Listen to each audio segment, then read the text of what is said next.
దేశంలోని మొట్టమొదటిసారిగా సన్నబియ్యం పథకాన్ని ప్రారంభించిన ఘనత ముఖ్యమంత్రి రేవంత్ రెడ్డిదే అని కాల్వ శ్రీరాంపూర్ మాజీ ఎంపీపీ కాంగ్రెస్ నాయకులు గోపగోని సారయ్య గౌడ్ అన్నారు.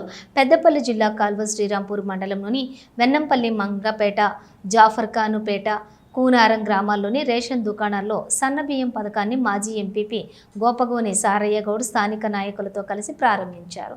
ఈ సందర్భంగా మాజీ ఎంపీపీ సారయ్య గౌడ్ మాట్లాడుతూ దేశంలో ఏ రాష్ట్రంలో ఏ ప్రభుత్వం అమలు చేయని విధంగా తెలంగాణ రాష్ట్రంలో పేద కుటుంబాలకు కాంగ్రెస్ ప్రభుత్వం సన్నబియ్యం అందజేస్తున్నట్లుగా పేర్కొన్నారు.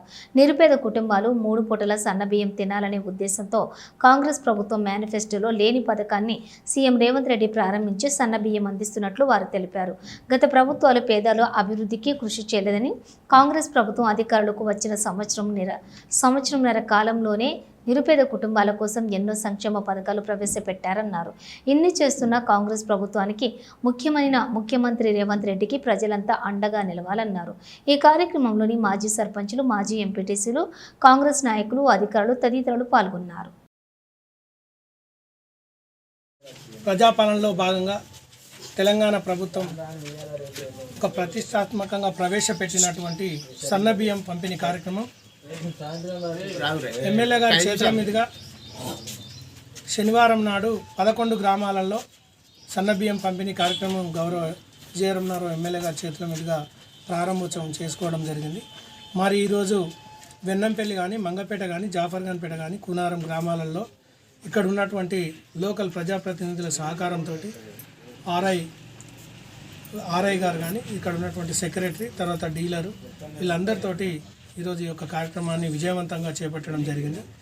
45 సంవత్సరాల క్రితం స్వర్గీయ నందమూరి తారక రామారావు అప్పుడు 2 రూపాయల కిలో బియ్యము, తర్వాత ఇది దోవతులు, చీరలు, తర్వాత గూడు అనే నినాదంతో ఆనాడు చేపట్టినటువంటి కార్యక్రమానికి ఈరోజు చరిత్రలో నిలిచిపోయే విధంగా మొన్నటి వరకు దొడ్డు బియ్యము తిన్నటువంటి పేద ప్రజానికం మళ్ళీ ఆ బాధ రావద్దు, అమ్ముకునే పరిస్థితి రావద్దు, తర్వాత ఎక్కువ డబ్బులు పెట్టి కొనొద్దనే ఉద్దేశంతో ఈ దొడ్డు బియ్యము రీసైక్లింగ్ అయ్యి మళ్ళీ మిల్లులకు పోతూ ఉన్నాయి.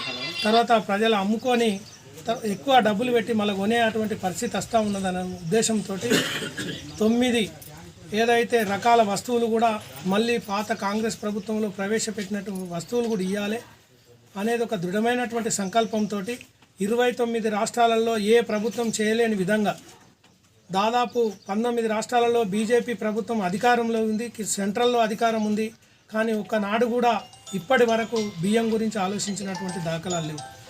కానీ ఇప్పుడున్నటువంటి మనసున్నటువంటి మంచి ముఖ్యమంత్రి, పేద ప్రజానికానికి కొరకు ఆలోచన చేసేటువంటి ముఖ్యమంత్రి రేవంత్ రెడ్డి గారి సారథ్యంలో ఈనాడు చరిత్రలో లిఖితపూర్వకంగా సన్న బియ్యం ఇచ్చినటువంటి ఏకైక రాష్ట్రం, ఏకైక ముఖ్యమంత్రి రేవంత్ రెడ్డి గారు అనే నినాదంతో చరిత్రలో నిలిచిపోయేటువంటి కార్యక్రమం కాబట్టి ఈ సన్న బియ్యాన్ని అందరూ కూడా దయచేసి వినియోగించుకొని ఇన్ టైంలో డీలరు ఈ యొక్క బియ్యం పూర్తిగా అయిపోయే వరకు కూడా ఇక్కడనే ఉండి ప్రతిరోజు కూడా మీకు బియ్యం ఇచ్చేటువంటి కార్యక్రమంలో చేస్తారు. కాబట్టి ఈ సన్న బియ్యం ఇచ్చినటువంటి ముఖ్యమంత్రి గారికి, ఇక్కడ ఉన్నటువంటి ఎమ్మెల్యే విజయన్న గారికి ప్రత్యేకమైనటువంటి కృతజ్ఞతలు తెలిపే కొరకు మీ యొక్క హర్షాతి ద్వానాల మధ్యలో ఈ యొక్క కార్యక్రమాన్ని విజయవంతం చేసినందుకు ప్రత్యేకమైనటువంటి